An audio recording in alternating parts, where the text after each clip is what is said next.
छिनतई gang को police ने दबोचा। गांव से आकर बाहर में करते थे लूटपाट। मुजफ्फरपुर की पुलिस ने दिन दहाड़े महिला से चेन और ज्वेलरी छिनतई मामले में फरार 3 बदमाशों को गिरफ्तार कर लिया है।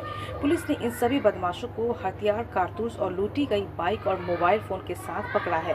पकड़े गए आरोपी अलग अलग थाना क्षेत्र के रहने वाले हैं और गाँव से आकर शहर में मॉर्निंग वॉक पर निकली महिलाओं को टारगेट किया करते थे और फिर एक घटना को अंजाम देने के लिए यह प्लानिंग कर रहे थे कि इसकी भनक पुलिस को लग गई और फिर सभी को गिरफ्तार कर लिया गया। इनके पास से बाइक, हथियार और कारतूस और 3 मोबाइल फोन बरामद की गई है। तीनों आरोपियों को अलग अलग थाना क्षेत्र से पकड़ा गया है। पकड़े गए आरोपियों में पूछताछ करके पुलिस आगे की कार्रवाई में जुट गई है।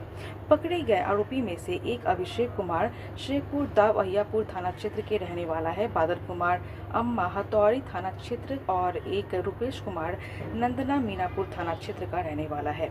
पूरे मामले में डीएसपी टाउन 1 शिवा देवी ने बताया है कि बीते दिनों जो पहले सुबह में मॉर्निंग वॉक पर निकली एक महिला से बाइक सवार 3 लुटेरों ने लूट की घटना को अंजाम दिया था। पुलिस ने सीसीटीवी में कैद बदमाश की बाइक से भागने की दिशा में जानकारी जुटाई थी और फिर सभी को गिरफ्तार कर लिया। पकड़े गए आरोपित अहियापुर हथौड़ी थाना क्षेत्र और मीनापुर थाना क्षेत्र का रहने वाला है। इनके पास से हथियार, कारतूस और मोबाइल फोन बरामद किया गया है। आइए देखते हैं न्यूज़ 12 बिहार के संवाददाता मेहंदी अब्बास की इस खास रिपोर्ट में।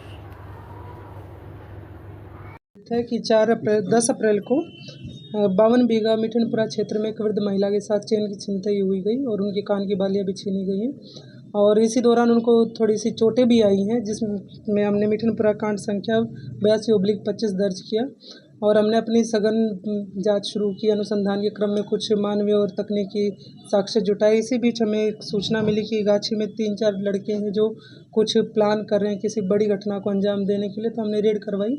तो वहाँ पर हमने 3 लड़कों को हथियार के साथ गिरफ्तार किया, जिसमें पहले अभिषेक कुमार हैं, पेशेवर मोहन कुमार सिंह थाना अहियापुर, और दूसरे बादल कुमार, पेशेवर पंकज कुमार सिंह और थाना हथौड़ी, और तीसरे दिव्य प्रकाश जो मीनापुर के हैं, इनको गिरफ्तार किया गया। तो उस घटना में जो बाइक यूज़ हुई थी उसको हमने जब्त किया साथ में। तो उस का सीसीटीवी फुटेज सब मिलान करते हुए और इन्होंने अपने स्वीकारोक्ति बयान में भी कहा कि हमने उस महिला के साथ छिनतई की घटना की है। अभी इस कांड में और आगे अनुसंधान जारी है और जो जब्त किया गया है उसमें एक पिस्टल, 2 कारतूस और 3 मोबाइल और एक जो घटना में प्रयुक्त हुई है मोटरसाइकिल, उसको हम लोगों ने जब्त किया है। आपराधिक इतिहास अभी हम पता कर रहे हैं और जहाँ तक जेवर की है तो अभी हम रिकवर नहीं कर पा रहे। अभी हमारा अनुसंधान जारी है। ये लोग क्या शहर में रहता था या ग्रामीण क्षेत्र में? ये अलग अलग जगह पे रहते हैं, आपस में मित्र हैं। कहीं गाछी वाछी में मिलके स्मैक वगैरह का भी कुछ इनका था कि स्मैक लेने जाते हैं, वहीं पे कुछ घटना को अंजाम देने का प्लान बनाते हैं। सुबह भोर में जब कोई टहलने निकलते हैं तो उनको टारगेट करते हैं। तो अभी छिनते विनते की इनकी जो सीसीटीवी फुटेज में आया था वही बाइक है। बाइक नंबर हम लोगों ने लिया था, तो बाइक वही रिकवर की गई है। जो उसमें से एक बाइक का ओनर भी है, उसको भी हमने हिरासत में। कैसे टारगेट करते थे महिला को चैन छीनने के लिए? ये नॉर्मली शहर में अभी सुबह थोड़ा जल्दी ही जैसे महिलाएं जाती है तो चेन उनके गले में रहती है, तो उसको झपट्टा मार के निकालना।